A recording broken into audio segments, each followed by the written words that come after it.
Mas afinal, de onde é que veio tudo isso?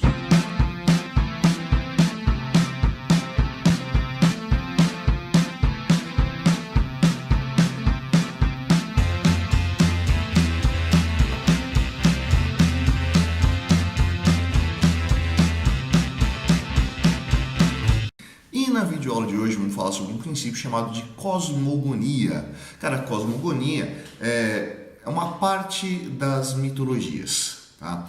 As sociedades humanas, quando elas começam a se formar, elas vão tentar explicar o que é esse mundo que elas vivem. E para explicar o que é esse mundo que elas vivem, eles vão criar o que a gente chama de mito de origem ou mito de criação, tá?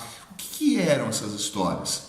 Eram histórias para tentar mostrar qual é a razão da existência, de onde é que a gente veio. E aí vamos dar uma observada aí em alguns desses mitos que essas sociedades vão acabar criando.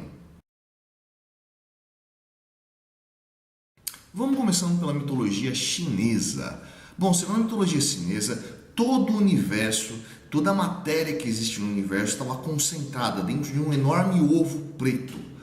E essa matéria misturada dentro desse ovo preto originou uma força inicial que era um gigante de nome Pan-Ku, né? E o Pan-Ku, em certo momento, despertou dentro do ovo, quebrou a casca do ovo e saiu de dentro dele, espalhando toda a matéria do universo. O primeiro desespero de Pan-Ku foi que toda essa matéria voltasse a se misturar naquele caos inicial, onde tudo estava misturado dentro daquele ovo. E o que ele fez? Apoiou o céu sobre a sua cabeça e a terra sobre seus pés e cresceu cada vez mais, por anos, por séculos, por milênios, afastando completamente o céu acima da terra abaixo. O gigante morreu e das partes do seu corpo vão começar a se originar tudo o que existe: as pedras, as árvores, as águas do rio e tudo mais.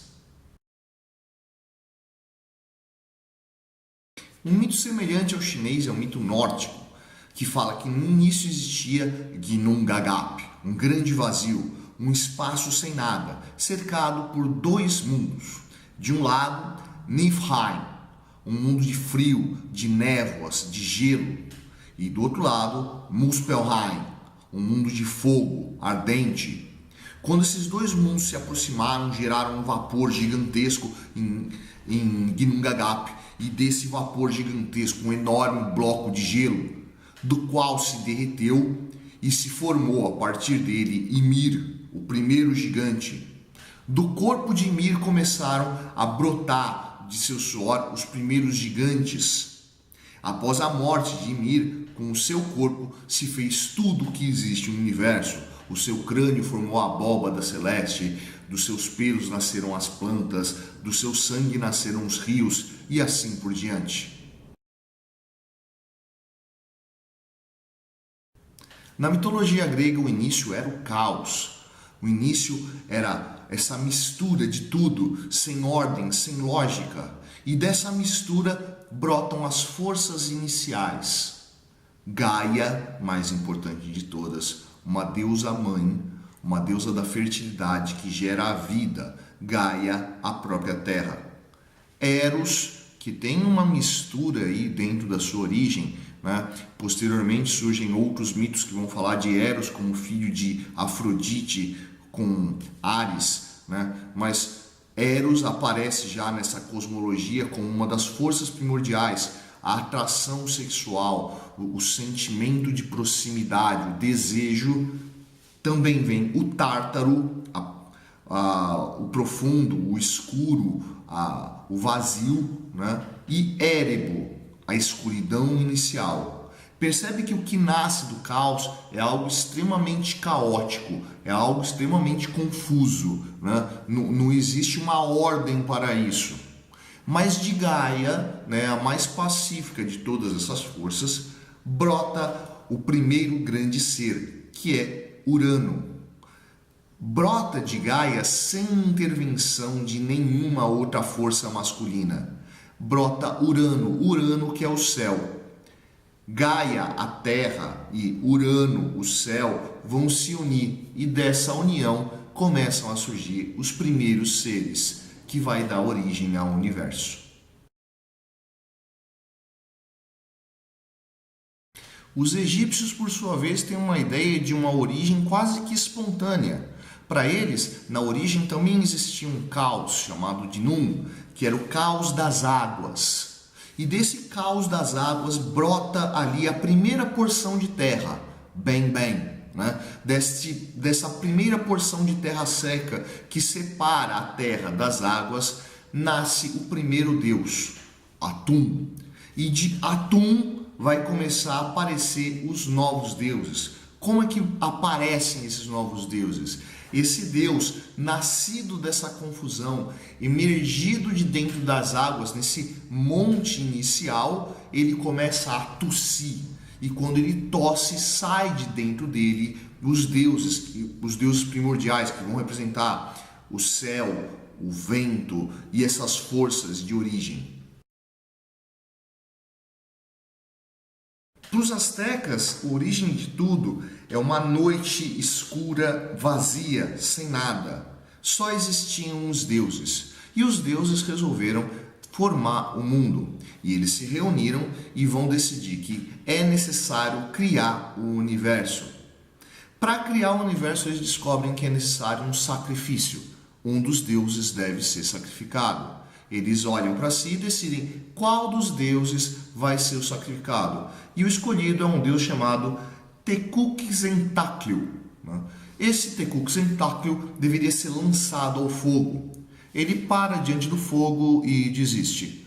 Acha que não vale a pena o seu sacrifício para que o universo surja. Então aparece um deus pobre, humilde, sem muita força, chamado Nanahuatzin. E ele resolve, então eu me lançarei ao fogo. E se lança. E quando ele se lança ao fogo, ele se incendeia e se torna o sol. Tecuktitlan, percebendo essa força que é o sol, resolve então que é correto que ele também se sacrifique. E ele se lança ao fogo. Só que quando ele se lança ao fogo, ele se torna a lua, separando o dia da noite. A criação do dia e da noite vai criar as forças iniciais que vão dar energia para que os deuses construam o resto do mundo, criando tudo que nele existe.